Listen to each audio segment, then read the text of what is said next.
I ara presentarem la segona conferència magistral amb el doctor Octavi Córdoba.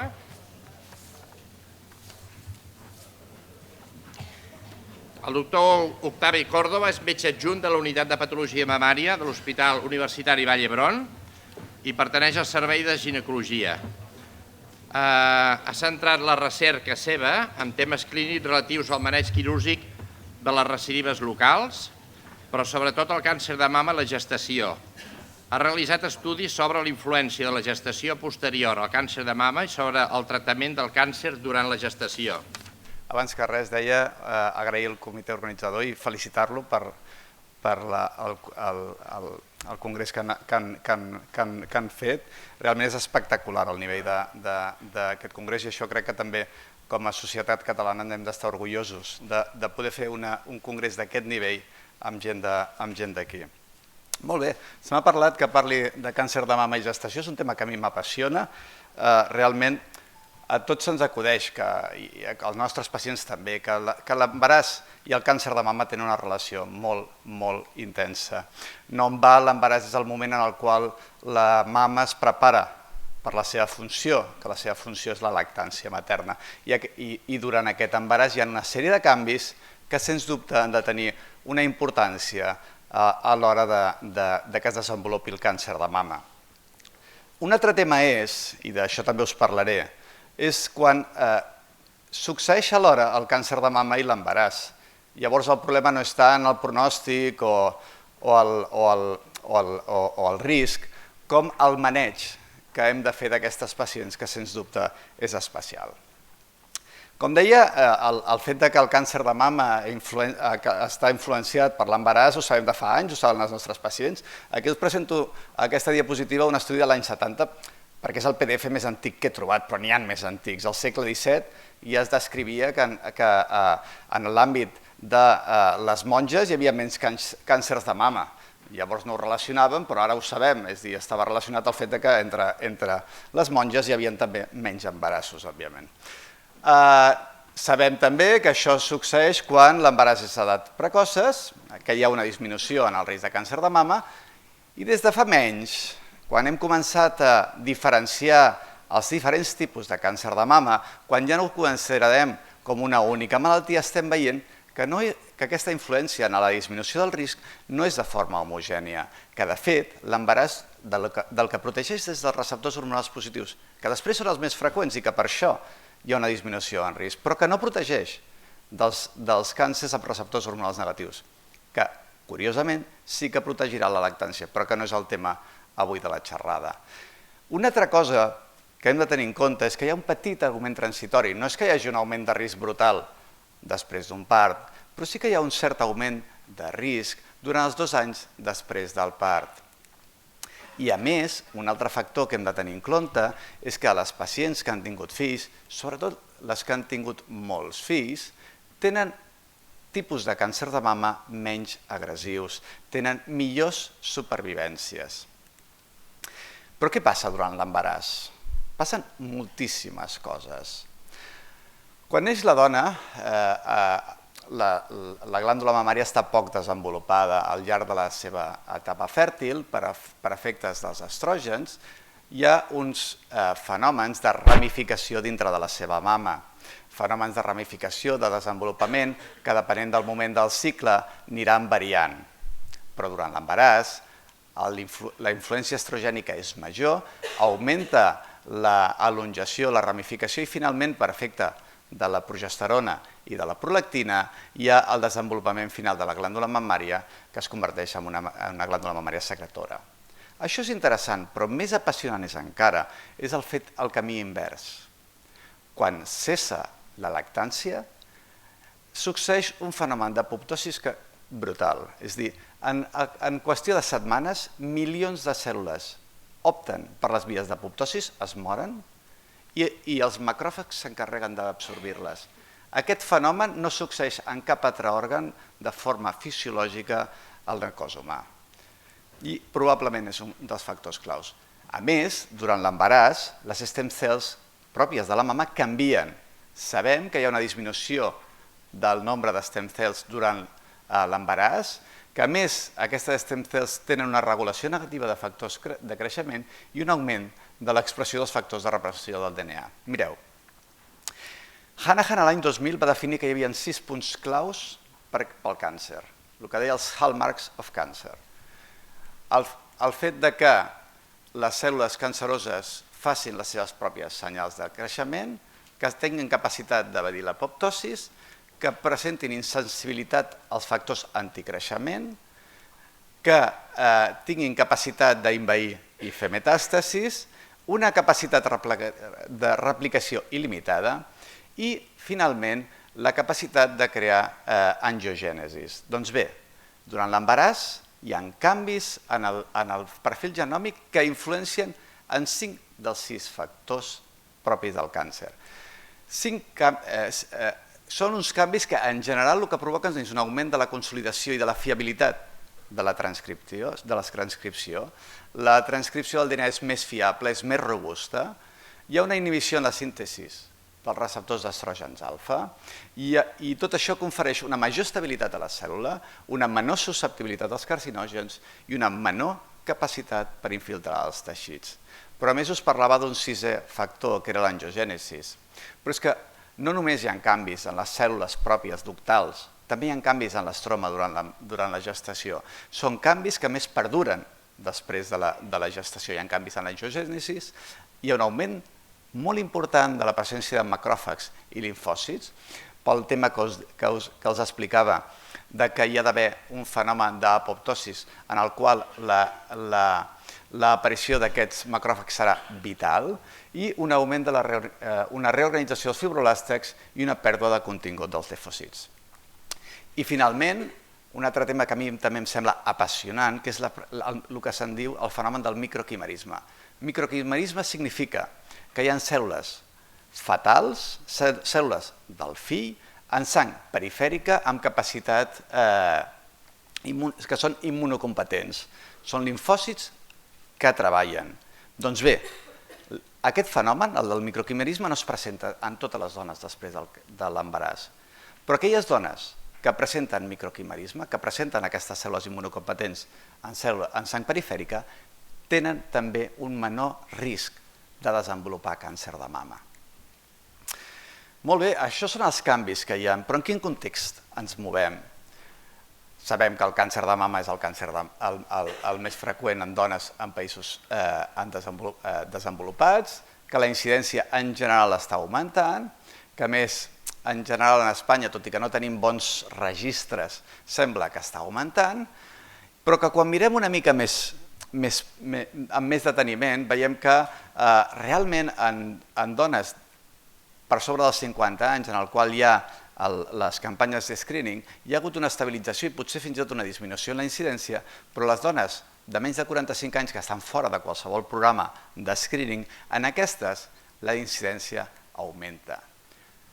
Un altre factor que és clau és el fet que l'edat mitjana està augmentant. Si als anys 70, quan vaig néixer, l'edat mitjana de les mares, disculpeu, era sobre els 28 anys, actualment està per sobre dels 31. Però no només l'edat mitjana augmenta, sinó que abans dones embarassades per sota dels 45 anys era virtualment impossible i ara, gràcies a les tècniques de reproducció assistida, sí que hi ha dones que per sobre dels 45 anys poden veure complert el seu desig genèsic. A més, hem aconseguit, gràcies a la feina de tots els que ens dediquem a càncer de mama, que la supervivència millori, que disminueixi la mortalitat tant globalment com en les pacients joves. Tot això, què està provocant? Que hi hagi més pacients que arribin a tenir un càncer de mama sense haver complert el seu desig gestacional, que han tingut un càncer, han sobreviscut al càncer i volen tenir fills. En aquest context, el grup amb el qual treballo ens vam fer una pregunta: i què passa amb la supervivència d'aquestes pacients? El fet que es quedin embarassades, tots aquests canvis que els parlava, empitjorarà el seu pronòstic? Hi havia estudis que semblava que no, però sempre hi havia el dubte de si hi havia algun biaix de selecció. I a més, cap dels estudis publicats fins a data havia solucionat el problema que passava amb els receptors hormonals positius. En aquest context vam dir, bé, agafarem totes les pacients que tenim en aquest grup, que eren unes 120 i pico, i revisarem aviam com ha anat, si s'han quedat embarassades o no s'han quedat embarassades. I les curves van ser espectaculars. A dalt, la supervivència de les pacients que s'havien quedat embarassades després del càncer de mama. I a baix, les que no s'havien quedat embarassades. Amb això estàvem entusiasmats. Però a l'hora de mirar realment què havia passat, havíem de ser crítics. I aquí tenim les curves d'interval lliure de malaltia. I aquí el que observem és que si tenim en compte, aquesta línia groga és l'edat, el temps mitjà entre el diagnòstic de càncer, la pacient es cura i finalment es queda embarassada. Clar, això succeeix als 40 i pico mesos. Totes aquestes pacients que han tingut fenòmens, òbviament no es queden embarassades. Aquestes pacients les hauríem de descartar a l'hora de fer l'anàlisi. Però a més, si tenim en compte que una bona part de la població pren tamoxifè, aquestes pacients també les tindríem que tenir en compte. I, de fet, quan vam analitzar quins factors eren diferents entre tots els grups, l'únic factor que vam veure diferent era precisament el fet de prendre tamoxifè. En aquells anys, les pacients que prenien tamoxifè estaven 5 anys prenent tamoxifè i després d'això no se'ls oferia tècniques de reproducció assistida i, òbviament, es quedaven menys embarassades. Per tant, allà teníem possiblement un altre biaix de selecció. Com vam observar això, el que vam decidir va ser, amb les nostres dades no donem més de sí. Anem a participar en un estudi multicèntric i això és el que vam fer. Vam participar en un estudi en el qual vam col·laborar amb centres de tota Europa, en el qual el disseny va ser diferent. En comptes de mirar tota la població, el que vam fer va ser agafar les dones que s'havien quedat embarassades, buscar un control que tingués almenys la mateixa supervivència a la pacient que s'havia quedat embarassada en el moment de l'embaràs, o sigui que no havia tingut una vena abans d'això, i veure quina evolució tenia. I a més, tenir en compte el tema dels receptors hormonals. Però un cop més, el fet que la dona es quedés embarassada no tenia un impacte en supervivència. No només no tenia un impacte, sinó que un cop més la curva de les que es quedaven embarassades quedava per sobre. Si la miràvem de forma global, tenia diferències estadísticament significatives. Si miràvem les pacients amb receptors hormonals negatius, hi havia una gran diferència. Les pacients que es quedaven embarassades realment tenien molt millor supervivència. És cert que quan eren pacients receptors hormonals positius, almenys no tenien pitjor pronòstic, les curves es sobreposaven. Però l'altre dubte era, molt bé, ara ja sabem que l'embaràs no és pitjor. I les tècniques de reproducció assistida? I vam participar en un altre estudi.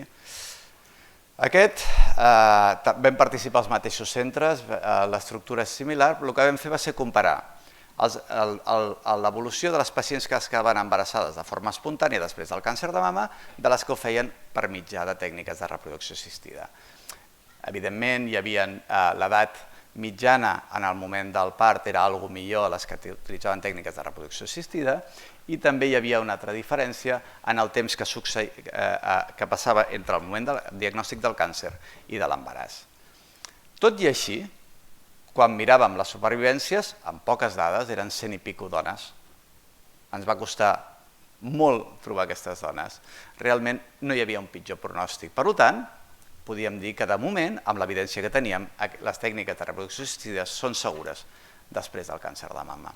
Per concloure aquest bloc, deixeu-me insistir en el fet que la gestació després del càncer de mama no empitjora el pronòstic, tant en receptors hormonals negatius com en receptors hormonals positius, i que no hi ha dades que a dia d'avui contraindiquin les tècniques de reproducció assistida en aquestes dones. I això és especialment important quan estem oferint tècniques de preservació de fertilitat. Les podem oferir tranquil·lament. Això és el que sabem fins ara i què és el que espero presentar-los d'aquí un temps. En què estem treballant a dia d'avui? Molt bé, ara el dubte succeeix en les pacients que estan prenent tamoxifè. Les hem de condemnar a acabar els 5 anys de tamoxifè o poden parar pel mig? I per això participem en un estudi prospectiu, en aquest cas, el POSITIVE, en el qual el que volem saber és si és segur fer una finestra en el tractament hormonal en aquestes pacients. Per això esperem recollir 500 pacients al llarg d'aquests anys i l'endpoint primari, el que ens interessa més és bàsicament saber si el fet que hi hagi una interrupció en el tractament hormonal empitjorarà el pronòstic d'aquestes pacients. Per això són pacients que han d'haver fet almenys 18 mesos de tractament hormonal des del diagnòstic de càncer de mama i menys de 30 mesos. En aquestes pacients, en condicions normals, els diríem acabi vostè els 5 anys de tractament amb tamoxifè, que és el que ha demostrat que augmenta la seva supervivència. Doncs nosaltres els oferim entrar dintre d'aquest estudi, en el qual, d'una forma ja segura, aprovada per un comitè ètic a partir d'unes dades que ens parlen que probablement és segur, recollim les dades d'aquestes pacients, el qual ens permetrà d'aquí uns anys respondre a la pregunta de si aquest parèntesi és segur o no és segur. Però l'altre tema que deia que parlaria i que penso que és molt diferent del que els he parlat fins ara és què passa quan diagnostiquem el càncer de mama al mateix moment que la dona està embarassada. Abans de l'any 2000 era un dilema terrible. Abans de l'any 2000 havíem de triar entre finalitzar la gestació i donar un tractament a la mare o bé preservar la gestació i deixar a la mare sense tractament eficaç. Afortunadament, l'any 2000 va aparèixer els resultats de l'experiència de l'MD Anderson, en el qual explicaven que havien tractat a 24 dones amb antraciclines i tenien bons resultats. A partir de llavors podem tractar aquestes pacients. I com es presenten aquestes pacients? És a dir, com diagnostiquem el càncer de mama en gestants? Òbviament no és a través d'una mamografia de screening, ningú li fa una mamografia de screening a una gestant. Per tant, bàsicament serà perquè es palpa alguna cosa, perquè es nota un nòdul. En aquest cas, un petit nodulet que hi havia sota el mugró. Això és el 95% de les vegades, però també hi ha altres maneres de presentar-se que hem tingut nosaltres, com són malaltia de Paget, canvis en el mugró, també hem tingut casos que es confonien amb mastitis, directament com metàstasis hepàtiques o com a letalides a la mama. I davant aquesta massa palpable, quina ha de ser la nostra primera actuació? No minimitzar-ho i fer una ecografia. Que l'ecografia és una lesió líquida? Hem acabat. Que és sòlida? Haurem de seguir, tant si té aspecte maligne com si té aspecte benigne. Una altra tècnica d'imatge que haurem de fer per força, també en embarassades, quan hi hagi sospita de càncer o ja sapiguem que té càncer, serà la mamografia. La mamografia en general té molt poc rendiment, en el nostre grup té menys sensibilitat que l'ecografia. Ara bé, també ens detecta coses que no ens detecta l'ecografia. Normalment són mames denses, no veus res, però a vegades veus aquestes microcalcificacions que no veus amb altres pacients. Totes les imatges que els porto sempre són gestants. Però un altre factor, no minimitzar, fer l'ecografia, fer una biòpsia. Tota massa palpable, fins i tot quan sembla benigna, que no hem diagnosticat amb anterioritat, amb l'embarassada l'hem de punxar. Li hem de fer una biòpsia amb agulla gruixuda. La PAF no és vàlida, té falsos positius en embarassades, falsos negatius i falsos positius. Per tant, biòpsia amb agulla gruixuda. El control evolutiu de les lesions que aparentment són benignes no és vàlid en l'embarassada. Per què? Perquè les lesions benignes en embarassades en general augmentaran de mida, amb la qual cosa acabarem fent igualment la biòpsia i si era un càncer l'únic que farem serà retrasar el diagnòstic. Per tant, lesió sòlida que no coneixíem abans de l'embaràs l'hem de biopsiar, encara que sembli benigna. Això és una lesió benigna. Augmenten moltíssim durant l'embaràs. Poden arribar, a aquesta pacient s'han vendut 3 biòpsies perquè no ens creiem els resultats. És a dir, arriben a unes mides realment espectaculars. Per tant, fem la biòpsia d'entrada i estalviem de problemes. I quin tractament quirúrgic podem oferir a les pacients embarassades? Doncs bàsicament el mateix que la no embarassada. Podem fer tractament conservador, podem fer mastectomies, podem fer reconstruccions, això no fa massa que ho he canviat.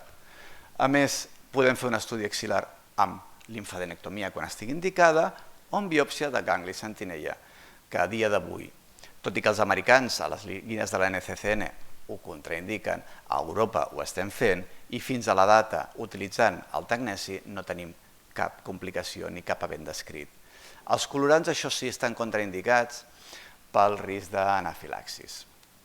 Però a més, haurem de tenir en compte factors en aquestes pacients. Haurem de monitoritzar-la a partir de les 24 setmanes durant la cirurgia i, a més, haurem d'operar amb 10 graus de lateralització sobre l'esquerra per disminuir la compressió sobre la cava. Molt bé. I quimio? També podem fer quimio. Us parlava de les dades que havíem presentat a l'estudi de l'Amdiader, són 6 anys més tard, van presentar encara més dades. La doxorubicina és absolutament segura en aquestes pacients i la doxorubicina és el tractament estàndard. El podem utilitzar en adjuvància, en neoadjuvància i a més també podem utilitzar taxans ja amb menys dades, però també hi ha dades de seguretat. El que sí que sabem és el que està contraindicat. I què està contraindicat? El tamoxifè i els tractaments anti-HER2.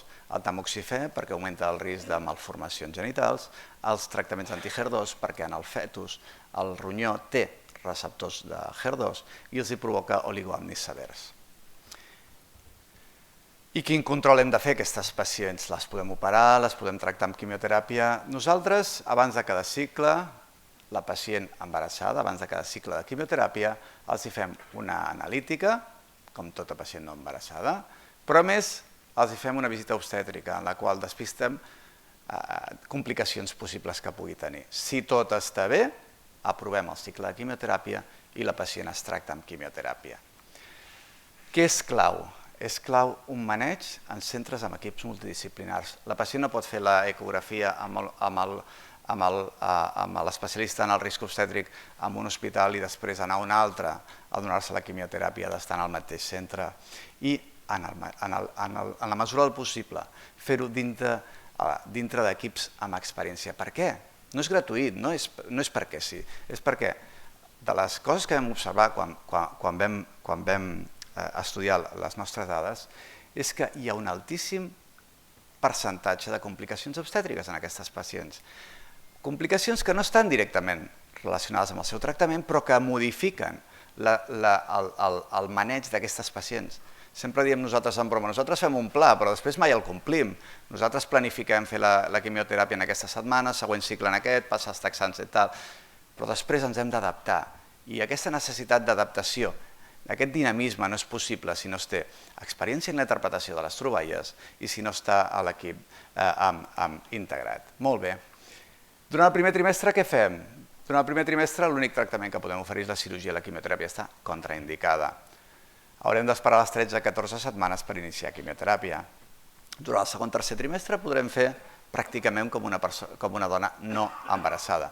Podem optar per fer un tractament quirúrgic inicial o per quimioteràpia neoadjuvant, tant per poder operar el que no és operable com per poder fer un tractament conservador en pacients que no ho podem fer. Després ja valorarem si hem de fer radioteràpia després del part, si hem de fer tractament hormonal o fer un estudi d'extensió. Quan diagnostiquem per sobre de les 34 setmanes, en general, el que ens estimem més és finalitzar la gestació i començar un tractament estàndard. D'acord? Un tema clau, que és el fi de la gestació. En condicions normals intentarem esperar fins a les 36-37 setmanes. Les complicacions que s'han observat en tots els grups són derivades de la prematuritat, no del tractament. El fet de fer una interrupció voluntària de la gestació abans de la viabilitat ha de ser una decisió de la dona.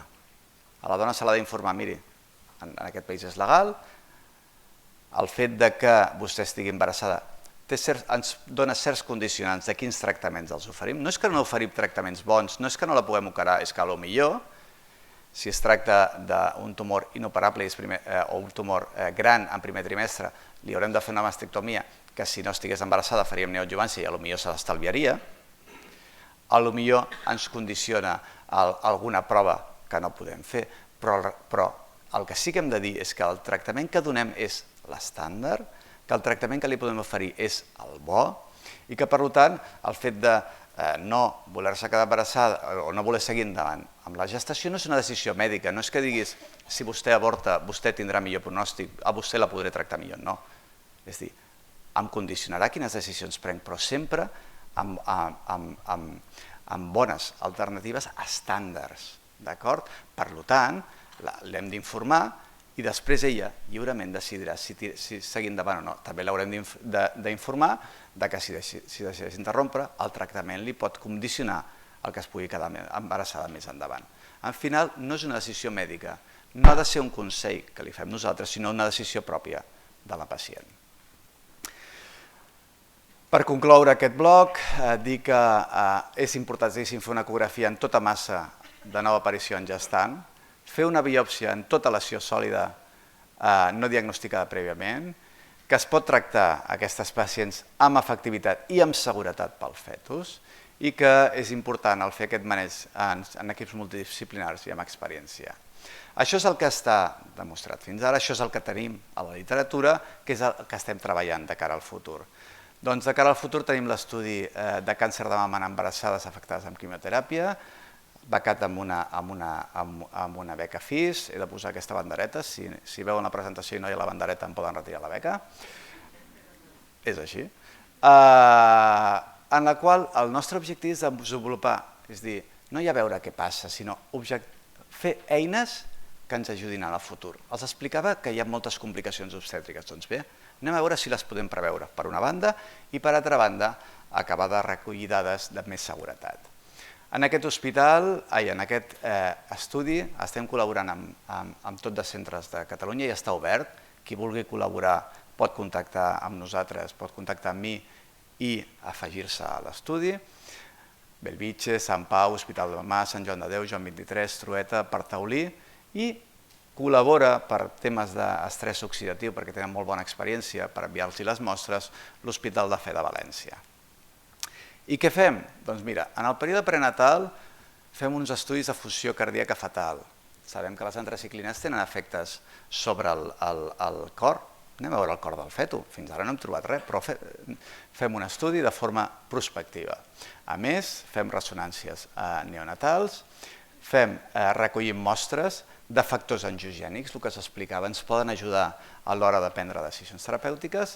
En el període neonatal també estudiem quines alteracions metabòliques i d'estrès oxidatiu poden tenir aquests nadons quan neixen, fem valoracions neurològiques i cardíaques i als 3 anys tornem a confirmar que les dades continuen sent bones. Fem estudis de funció cardíaca, d'avaluació neurològica i metabòlica. Amb tot això confio poder presentar-los a vostès els resultats d'aquí uns anys, que continua sent segur i que hem trobat com ajudar a fer el maneig d'aquestes pacients. Res més, aquí està la meva adreça d'e-mail, el telèfon de contacte de la unitat. Moltes gràcies per la vostra atenció.